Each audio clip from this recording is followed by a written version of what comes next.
Here's another thing you can do to help reading notation. And in fact, you can do this if you're not inclined to learn notation too. Just use the MuseScore play along.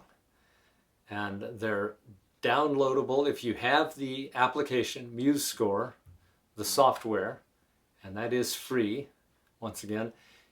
You can download these files. They're MSCZ, I believe they are. Very small files in the lessons. And download these and just open them up in MuseScore and use them as a play along. And if you,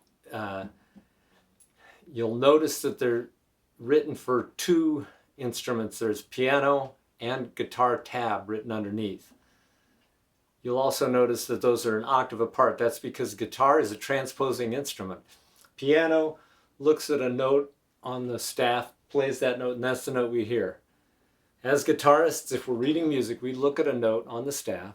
I look at a C that's written as a middle C, and I play that note. And it turns out that I'm playing an octave below the note that's written, just because guitar is transposed to keep all the notes on the treble clef staff.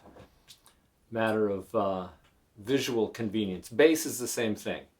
The bass is also a transposing instrument, one octave transposition. Okay, I've got the scale Mi in the key of D up here. Here we go, 3 counts for nothing.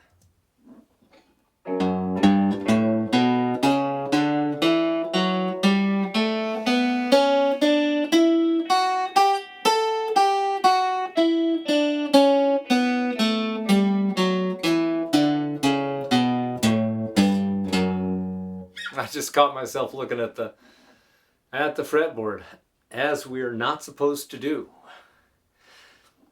You may notice that the intonation is a little bit, just a teensy bit funky as you're playing along with these. That's the nature of playing along with a virtual piano on a guitar. That doesn't mean there's anything wrong with your guitar.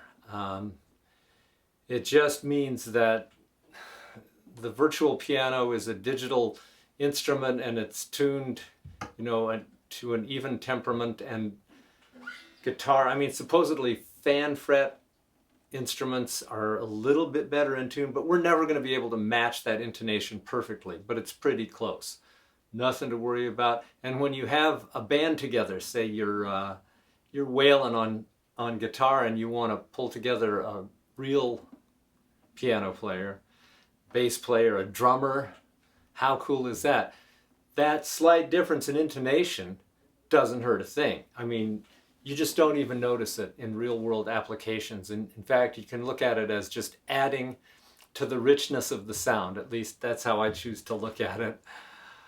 Okay, all of these files are available to play along with. You can adjust the tempo, so you can dial it up faster if you want to practice along with that and use it kind of as a metronome in that way and increase your speed. Or you can go slower. Alrighty.